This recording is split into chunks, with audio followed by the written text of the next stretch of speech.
أفرأيت من اتخذ إلهه هواه وأضله الله على علم وختم على سمعه وقلبه وجعل على بصره غشاوة فمن يهديه من بعد الله أفلا تذكرون ولا تلبسوا الحق بالباطل وتكتموا الحق وأنتم تعلمون. نماز را در یگان مکتب یا در دانشگاه یا در اداره های رسمی حکومت ترک کردن در کدام کتاب آمدگی؟ در کدام کتاب هست؟ کی اجازت دادگی؟ تمام کتاب ها را بینین، کتاب های فقهی را بینین. اگر قرآن و حدیث نفهمد اینا تمیق درجه عقلشان کار نمیکردگی باشد، کتاب های فقهی را بینین. صلات الخوف، در وقت جنگ هم نماز خواندن در کار، در حالت سعد و خوف هم نماز خواندن در کار. با جماعت میکند. جماعت کردن نماز خواندن فرض میشود. در تمام کتاب ها ذکر شدگی. به تاریخ اجداد نگاه کنید، همش همین خیل بود. اکو در روزهای حاضر مسلمان هم گفتگی ها را دیارش داد. در مکتب نماز خواندن نمیتونی، در دانشگاه نماز خواندن نمیتونی، در اداره های حکومت خواندن نمیتونی. برای چی؟ تو فرعون گویی نمیگه، نمرود گویی نمیگه. تو کی؟ یهودی یا نصرانی گوید نه من مسلمان میگوید. خیلی مسلمان ها پیدا شدن. با حنفی هم میگه. مایل حنفی ها را در کدام کتابش آمدگی؟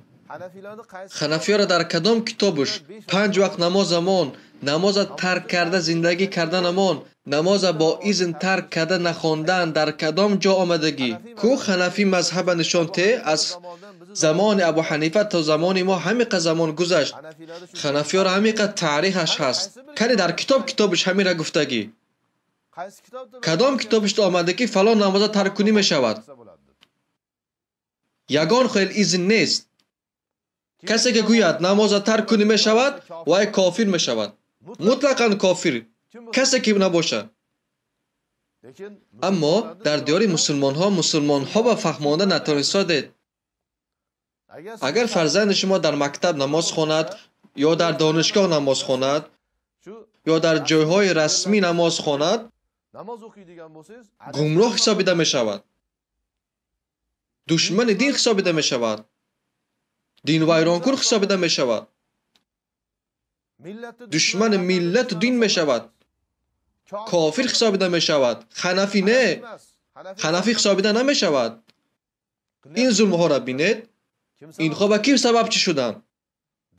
دجال عالم ها. همین چیزها را فتوا داده است. این خیلی رسمی اداره ها به نماز نخواندن در کار. عمر ابن الخطاب رضی الله عنه در زمان خلیفگیش تمام عالم اسلام به نامه فرستاد. حاکم ها به همین سیاست و حکومت و کار میکردی ها به نامه فرستاد. از شما طلب میکردگی یگم چیزم این نماز گفتم. به نماز ایستادگی کنید. 5 وقت نماز در وقت خودش بخوانید گفت. موندگی کارها همش در درجه دویمه گفتن. در زمان عمر ابن الخطاب بودگی زمان با سعادت این شخص خلافت و حکومتش در تاریخ اسلام مثل خلافت و سیاست عمر ابن الخطاب نگذشت و نمی شود. در تاریخ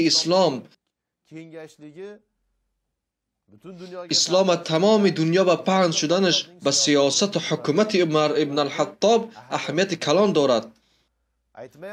نگفته است که ما با جهاد مشغولیم، فتوحات کردیم مشغولیم. وقتی جهاد آمدگی، وقتی فتوحات آمد، حدود اسلام کلانتر کردن در کار، وقتش آمد گفته نماز ترک کردن گیرید، شب قضایش میخوانید. نگفته است کو چی شود نماز در وقتش میخواند. گفته است من همین اسلام من همین دین ضد دین شدن بدینی کافری این به شبهه نکردن در کار کسی که فتوا تیاد یک تنه 1000 عالم جمع شده تیاد در مکتب نماز خواندن جایز نه در دانشگاه نماز خواندن جایز نه در فابریکه و زواد خواندن جایز نه یا در اداره های سیاسی خواندن جایز نه اولا این کفر ظلم جای به کار کردن جایز نه مبادا یک مسلمان کار کرده که باشد نمازش میخواند 5 وقت نمازش را در وقتش خواندن در کار فرض هیچ کس به نماز او ضد برآمده نمیتواند کسی که نماز نخواند میشود گوید کافر کافر کافر دشمن تمام پیامبرای اسلام دعوت کردن حق به دعوت کردن ضد تمام منکر برآمدن راه تمام پیامبرا بود راه صحابه ها بود راه علما ها بود اما مملکت های اسلامی ده یعنی مسلمان ها زندگی میکردگی جایها ده به حق دعوت کرده نمیتونید من کرده شدگی ای منکر و گناه باز کرده نمیتونید من کرده شدگی با گناه راه کشاده شدگی از کارهای خوب عبادت معروف من شدگی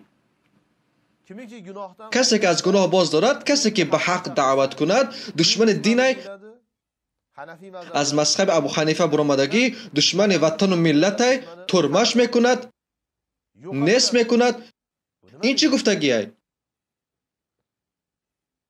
این را یک جهالت بودنش کفر و ظلم بودنش و بدبختی بودنش نهاد که انسان ها نداند نهاد که میلیون ها مردم پیره شده رفتن گیرد تماشا کرده ششتن گیرد و مسلمان ها چی شد نخواد که اندیشه اش را همین قدر زهرآلود کردگی باشند نخواد که اسلام همین قدر دور و بیخبر ماندگی باشد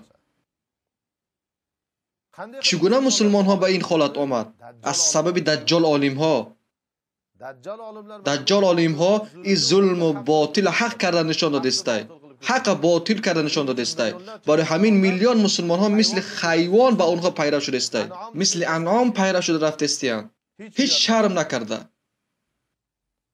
من این انسان ها ما با پدر و اجدادان پیروی شده است میگویند کنی با پدر و اجدادات پیروی کردند با چهره همش توف کرده است کو با چهره همش پایت را مانده است کو